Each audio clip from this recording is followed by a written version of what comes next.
Hello, everyone, and welcome to Now Spinning, the official podcast of the Lansing Community College Vinyl Record Club. We meet twice a month to listen to vinyl and talk about music. Stay tuned to learn about how you can get in touch with us and attend our meetings.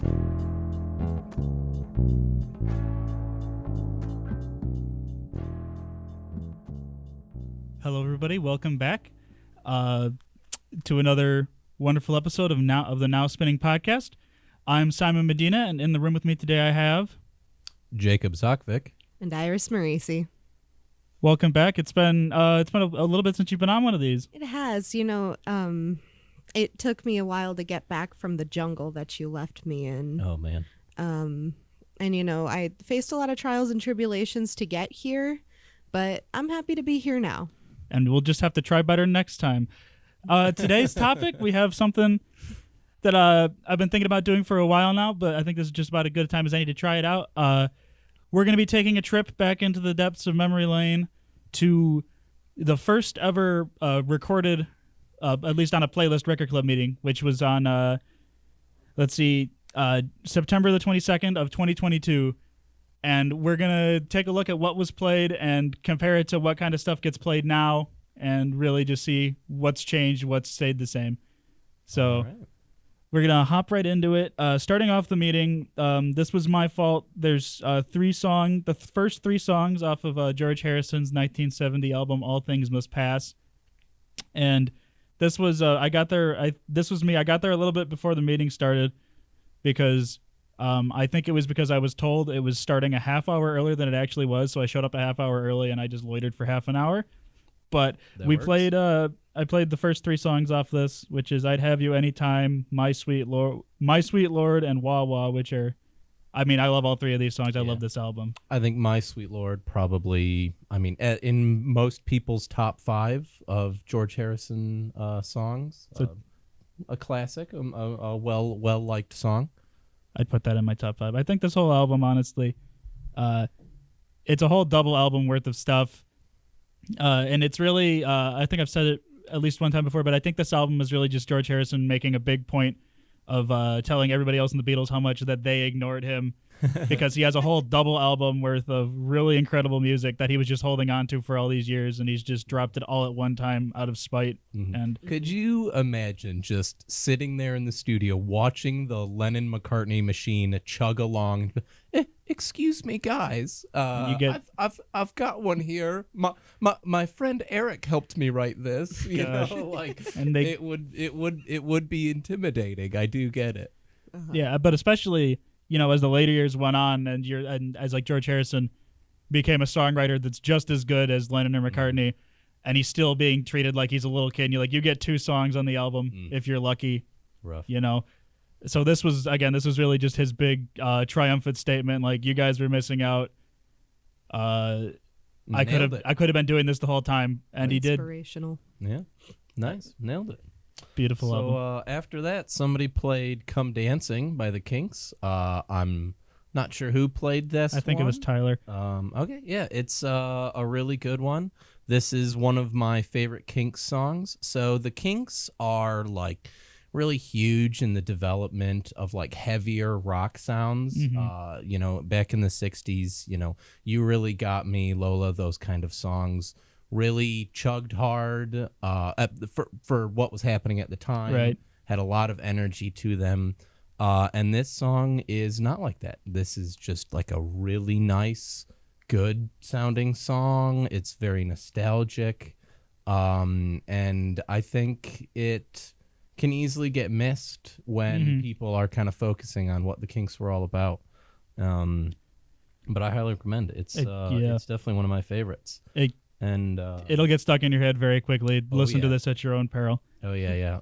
Especially that melody line. I don't know what instrument that is, but it's like an organ or something. Presumably it's an organ. I don't know. But yeah, so right after that is a song that I did play, I'm pretty sure, and that is "Spirit in the Sky" by Norman Greenbaum. Well, an all-time classic. Love that guitar sound. I can't remember exactly how he made it. It was some combination of like reverb and a fuzz pedal, but that just like really stanky hard guitar sound in the beginning. And it really kind of sets a psychedelic kind of sounding tone, even though the song in its entirety really isn't that. But it's one of my all-time favorites. I love that one. Yeah, I would also agree that's a good song. And again, like a fun fact about this song, I'm pretty sure that I feel like a lot of people know this already, but was it Norman Greenbaum? This song is a very like Christian song. It's about it's not being it's got Christian explicitly themes. Christian, but he does say that Jesus is his friend. Yeah. Which is funny because Simon was gonna. Well, actually, it's because like it's a Christian song, but Norman Greenbaum is Jewish, which I always thought was kind of a little entertaining. But nobody realized until years later, and they went, "Wait a minute." No, it took him a while. Wait a minute, but that's cool. I as I recall, he has spoken about this in the past, and he's basically just like, yeah, I like the vibes of like the good-natured message, and I think that's really clearly kind of the point of the song, right? You know what I mean, the lack of worry that can come from faithful experiences, right? That's very true. Yeah, and you followed that up with Skyline from the same album, and just like. I would like to say this was 2022. This was pre me joining the club. It is so weird to see like songs from the same album played back to back because we don't like have enough time to do that anymore. There's a bunch of those on here. We're coming up to some more, but that's a really important point about how the club has changed over time. Changed and grown. Yeah, we used to have less members, and like I remember like one of the first meetings. We played a whole side of an album, right? Just because we had time. There's only like 4 people there, and now we really focus on everybody getting a turn, and that for the most part goes really well. We never get any kind of complaints, and it is cool because we get a whole lot of variety. We will occasionally let one song play after another. Or we'll put 2 songs from 2 different albums that are related to each other. Right. We do that intentionally a lot, but just putting it on and letting it run doesn't happen very often. In our summer meetings is pretty much the only time that we still do that. Well, technically, sometimes we play a whole album side if it's like one song at the summer meetings, like those like jazz things. But we the last meeting we played Autobahn. Yeah, and that 22 and a half minutes long, something like that. It was wonderful. Every minute of it was wonderful. I love it. That's one of my all-time favorites. But yeah, speaking of the 3-song run here, we have a band. I think it's an artist called Brainiac. I'm not sure if it's a band. And that was an interesting one. This was I think these are the first like real like punk songs that got played at one of these meetings, which has obviously become like a fixture. Every single record club meeting, I feel like you'll have at least one like big punk song in there. Not big, but like a big. I think these were played by Luke, who always brings in obscure punk, and it did kind of become a game for a while where. Everybody would bring in there like, what's the weirdest punk I can have? What's the nastiest, grossest sounding punk I can find? Which is the best. Where's the noise rock punk? You know what I mean? Where's the harsh noise? I put a microphone in a blender and we put it on an album. Yeah. But I personally love that. I think it gives the record club a lot of character. Yes, it does. And it pulls some of the pressure away. You know what I mean? Because there's a lot of people that are like, I don't want to play something that nobody's gonna like, and then sometimes somebody plays something like I want to play something that nobody's gonna like. You know what I mean? And it like I said, it pulls some of the pressure and it lets everybody kind of breathe and have fun. Exactly. And again, it also adds to the little bit of the whiplash when you're listening to these playlists. Like sometimes they'll do like a really like beautiful, mellow ballad song, and then all of a sudden it'll just hit with just like I said, microphone in a blender. It's awesome. I love it every time. We have, and we've done this intentionally before, but we have a couple times followed a death metal song with a piece by like Beethoven, and that is jarring and funny, but also I do think is kind of useful in that it like helps highlight how music, even in genres that can seem extremely different, is really quite similar. I feel like it kind of helps you pay attention too, because like sometimes it can be kind of easy if things are too samey to just let it be in the background. And like nothing wrong with that here, obviously. But it at least makes me pay more attention to what's going on. Well, and especially, like in the playlist, sure, that's a something that you can expect, but in the meeting itself, like in the day, in the meetings, we don't just like sit and listen to music. We often have conversations. We always have conversations, Right. really. And it can be a lot of fun when you put something on, everybody's talking, the song starts, and everybody turns their heads to see like, what on earth did you just bring upon us? Exactly. That's magical every time.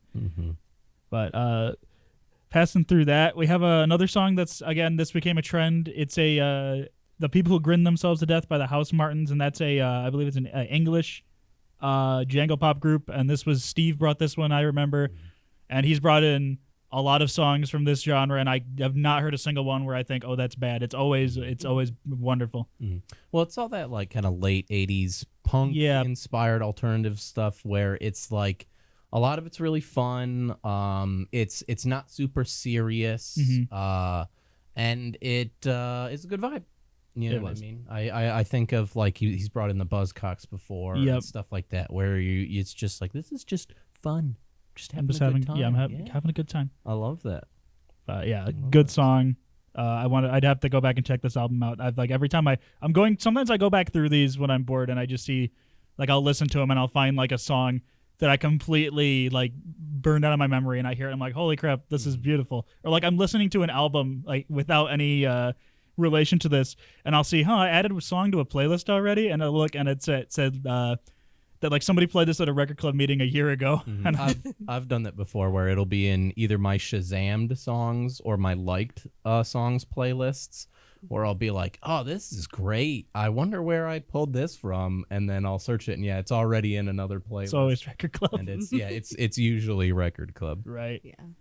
Yeah. And speaking of that, just in general, the stuff people bring in, I feel like this is the next artist was kind of something that also sort of set a trend. It's like, was it Jeff the Brotherhood? That's like a garage rock, not country rock, but it's a garage rock thing. And I think this was Adam. I have no idea. I don't know. Yeah, but friend of the show. He does play a lot of stuff like that. Friend of the show. It was a long time ago now. Oh yeah, yeah. Fun song. I like this song actually. I was listening to it earlier. And I do think it's important to get some of the, country and twangy stuff in. Yeah. Because it's a genre that's very easily missed, just because it is often put in different sections in record stores and stuff like that. You know what I mean? And this can happen even with like the folk music and stuff, where people don't go through those bins at the record stores, and then you just don't get that secondhand stuff coming into meetings. Right. And it's cool to we just have such a variety. Like, we play so many different things, and I just love that. Absolutely. And like to touch on the country thing a little bit, also I feel like a lot of people will like just hear country music as like a term, and they'll be like, ew, because they just, it's the radio stuff. But it has a bad reputation, and a modern pop country really rubs a lot of people the wrong way. I personally don't enjoy many of the songs. There's a couple that I do go like, yeah, okay, that's a good one. We can vibe to that. But I get where people can be really turned off, especially like you said, by what's played on the radio. But I think that happens with top 40 pop as well. Very true. You know what I mean? Yeah. And then every once in a while, somebody brings in Sabrina Carpenter into the meeting, and you're like, no, wait, actually it is good. You know what I mean? Like, you can actually like this. When I'm trying, there's a difference between when you want to listen to it and when you're being like subjected to it by being in a public space for a long time. That's my 2 cents on it. The working in I used to work in a grocery store. And that was just service. Like all of those kind of songs. But there are also songs that I look back now and I'm like, I wouldn't have ever heard that song if I hadn't worked at a grocery store. And I actually really like. But yeah, I heard Mariah Carey. Radioactive was a big one. But yeah, Mariah Carey at Christmas time was just the most brutal experience. You know what I mean? Yeah. Like if you ever worked retail or customer service, you don't need to hear that song ever again. No. It's a plague. It's dangerous. We're safe for another like 2 months probably or so. I'd say. I don't even that. dislike They've been that playing it in song. September now. I think swear. that's technically a good song, but yeah, it is just I've heard it enough times. Don't ever need to hear it again. Nobody's brought that into Record Club ever either, thankfully. But we'll see. Wanna make it happen. Plenty of meetings left. What do we got? What do we got up? Oh, up next. This is something. Speaking of variety. yeah. We have a good friend of the show, Count Von Count from Sesame Street, and the song is Ladybug's Picnic. Like you said, variety. I mean, just in this first playlist, we have like classic rock stuff, hardcore punk, jangle pop, and then the Sesame Ladybug's Street. Picnic. Yeah. Sesame Street is, I mean, a cultural icon for a reason. Like, it teaches kids so much, and a big part of that, it doesn't really teach kids music or about music, but it can. It Instill gives music. Yeah, well, it gives children their own music. You know what I mean? There's something to be said for like learning about music from your parents and school and stuff, but a lot of that is grown-up music that kids are listening to. And Sesame Street is one of those things where it's written for kids from the beginning, and a lot of it is still really great. You know what I mean? A lot of it is still really, really enjoyable. And it lets kids experience music and have it be their thing. You know what I mean? Like, mom and dad don't want to listen to Barney or whatever, you know, but I do. And you know what I mean? Yeah, I know what you mean. But yeah, it lets kids learn about music and experience music in their own way. And I think that's very important and part of like the educational mission of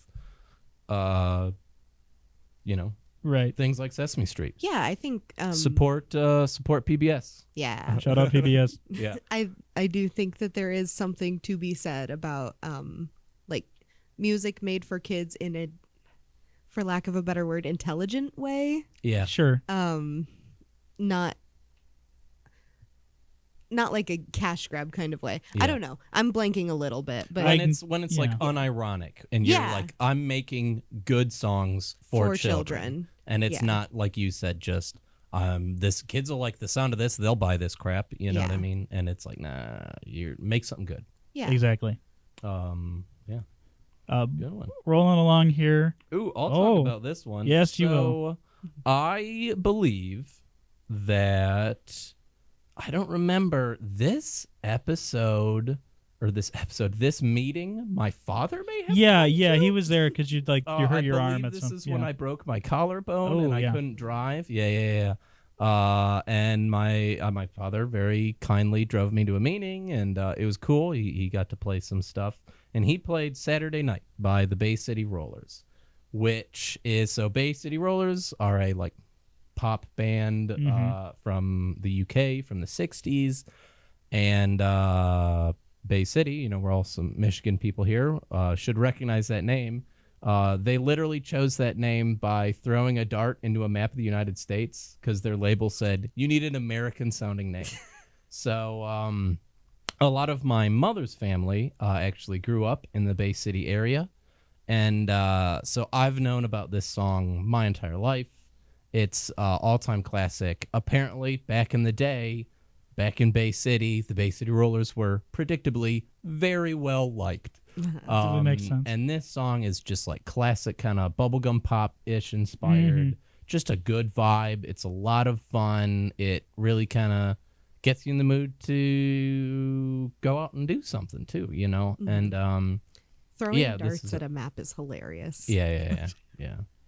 And it's like Bay City Of all the Michigan. You know what I mean? Plus, like presumably they threw it and went, "Oh man, you almost dropped it in the lake." You know what I mean? Like, what if they were the Huron Rollers, like the Lake Huron, whatever? Which lake is that? That's like Huron. Yeah. I don't think.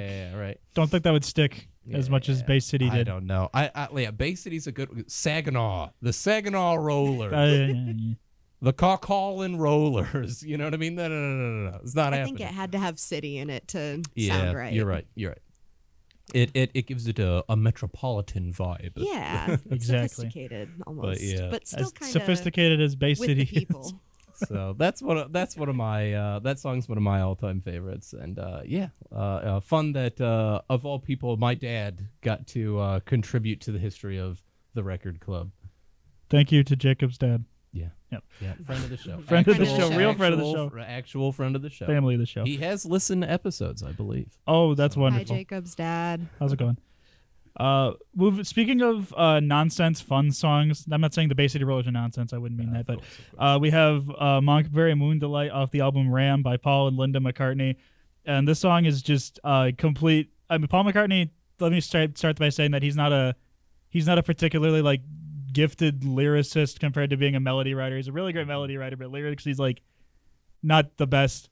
But this song is just complete and utter nonsense. It's just it was made up from just like stuff that his kids would say to him, like just complete not. He's like at this time, by the way, his kids were like 3 years old, so they would just say like random nonsense to him, and he'd be like, "All right, I'll put it in the song." You know what's great about this is we were literally talking about George Harrison earlier, going, "Hey, rest of the Beatles, look what I can do." Yeah. And then Paul's going like, "Yeah, look what I can do." Exactly. And still sell a bunch of records. You know, he's one of the all-time greats for a reason. No, yeah, that's the and I do really like this album. It's a great album. It's very very great musically. It's touching in a lot of ways. And even some of the silly stuff is a lot of fun to listen to. I think Ram's the album if I didn't say it already for anybody, but again, like this record also. This was maybe my favorite Beatles related album for a while. I'm not sure if it still is, but it's still in like my top 10 albums of all time.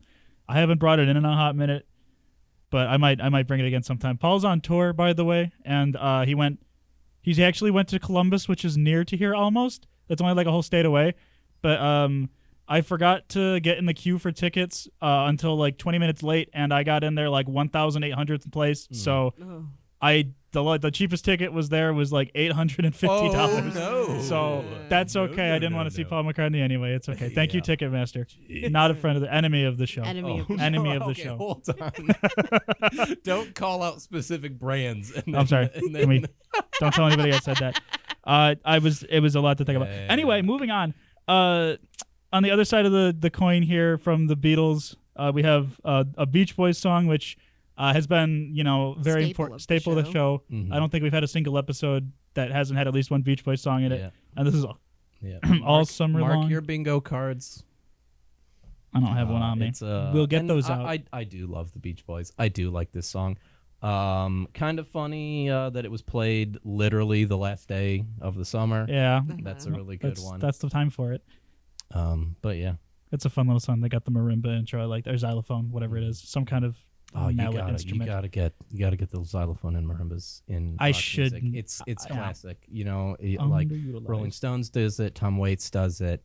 It's sounds cool. Violent Femmes have it in a couple songs. It's just like one of those instruments where you're like, this could sound so silly, and then you hear like Toto by Africa, and you're like, oh god, this goes awesome. so hard. Yeah. It's just like such a rich, but like short sound. Like it's so great for melody, but it can still be used in harmony. It's beautiful. I like Put that on the list of things the Beach Boys did before anybody else did, I think, because this was 1964, and then that one Rolling Stones song, I think, went Under My Thumb. That was like a year after that. So shout out to the Beach Boys again, as I've said a billion times.